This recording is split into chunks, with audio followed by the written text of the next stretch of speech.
So instead of going to high school, I spent that time smoking pot, playing World of Warcraft, and chronically jerking off for about 4 years in a row. And maybe the other thing I would do is I would kind of like hang out with some other kids who weren't going to school here and there as well. And I'm going to talk to you guys about how that happened. So my parents pushed me into going into high school, even though I hadn't really even been attending primary school, because I just couldn't concentrate and there was nothing that really seemed to help. And I was just never interested. And I was also just highly defiant. So anytime anyone tried to bring anything onto me, tried to, oh, okay, you've got to do this, you have to do this, where most kids seem to just kind of fit in line, I would just push against. And it got to the point where I just stopped going, and this was in like 7th grade, so still in primary school here in Australia. So eventually it did come time to go to high school. My parents begged and pushed, and eventually I agreed to go to a high school that I had a couple of friends who were going to. And I did get into that high school, and I went for a total of about nearly 2 months. Did none of the work, didn't show up half of the time. I would just refuse to go. And then when I actually got there, I got in so much trouble that I basically got, we had a system where there was 5 red slips, and if you got a 5th red slip, you were expelled. And within that time period, I'd had 4. So my parents thought it would be better for me if I didn't have that last red slip on my record. So I, got expelled. So they just pulled me out. And my mum and dad tried really hard to get me into another school, and they were just desperate to get me into education. But I really want to emphasize to you guys how defiant I was. I would push against every move they had. And I basically just was like a rock, like an unmovable rock. And I was just one of those kids where I just fell through the cracks and didn't end up going. So instead I would just they had to go to work as well. So I would just sort of sit around at home playing video games, smoking weed, and fucking around. And eventually this just kind of got me in the position where I was really stressed and depressed, and I had no idea what I was doing. I had no real idea how to navigate the world or anything like that. I think that the value of high school for a lot of people is that it allows them to assimilate into society. It allows them to assimilate into social situations.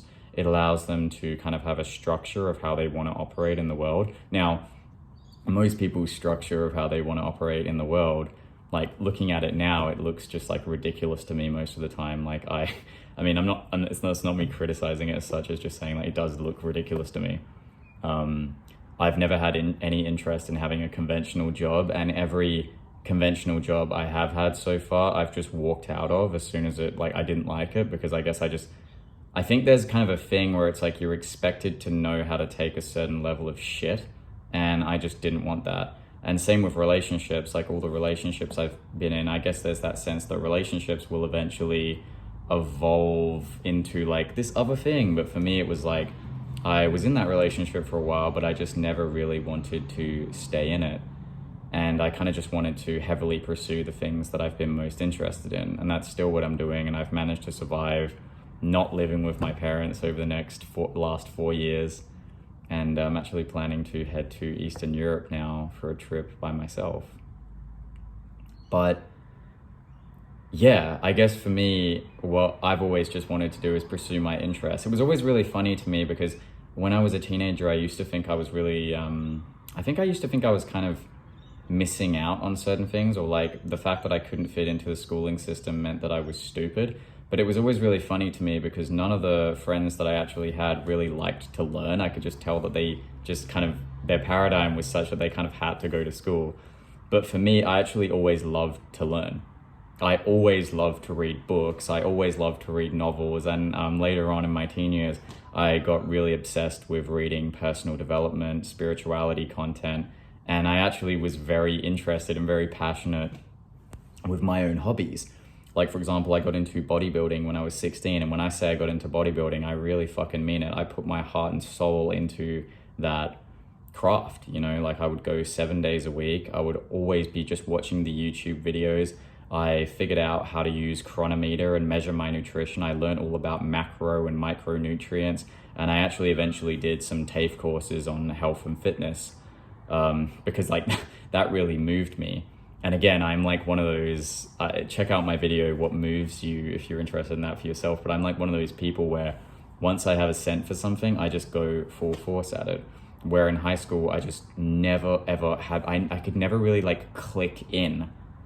It just never made sense to me. No one could ever really explain to me why people went. And over time, like I've sort of synthesized my own understanding of that. Like from all the different people I've met, I've kind of realized that it's like, okay, there's a certain reason that people follow this very traditional system. There's a certain reason that people do these things. No one ever had explained it to me directly. When I was a kid, all the reasons that people gave me just seemed ludicrous. It was like, because you need this for this, but I think they just thought that I was autistic or something. Maybe I am. But they would just tell me that you need to do this. And it would be like almost like obvious, like to them, it seemed like very implicit. It was like, you need to do this because this is like how you get the thing. It's like money. But to me, that just never made sense, because it was like, if I'm not interested in it, why would I do it? And I think that this threatened people because of the sincerity in which I would ask it. It's not like I was trying to, it's just that I was very sincere because I genuinely was curious. I was like, why would I do something if it doesn't interest me? And it's like, they'd be like, oh, because you need a job. And I'd be like, well, I don't understand. Like, I'm not going to enjoy that either. That's not going to, what value does that add? And I guess they were the kind of questions that I was asking earlier on. And, you know, over time, I've learned to assimilate a bit more. I'm not just such a renegade anymore. Like, I figured out how to make money. I figured out how to work social relationships a lot better. I figured out how to live by myself and things like that. But at the time, I just had no fucking interest in anything that anyone had ever told me in a schooling environment.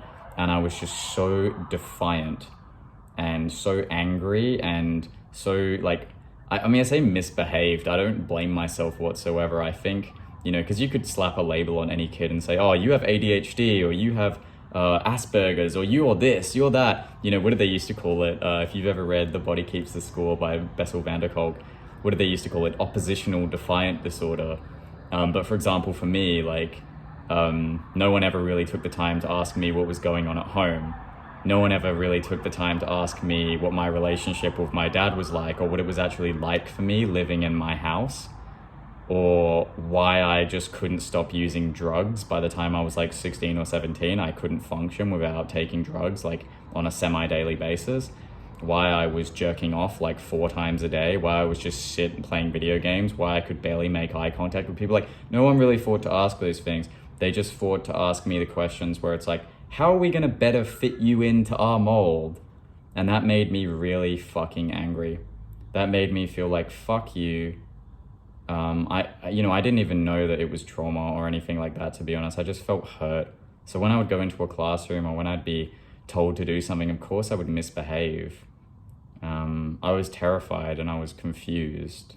And I think a lot of the time, just being stuck in that classroom made me feel even more stressed. And then to be told that you have problems with your concentration, it's like, yeah, of course I have problems with my fucking concentration.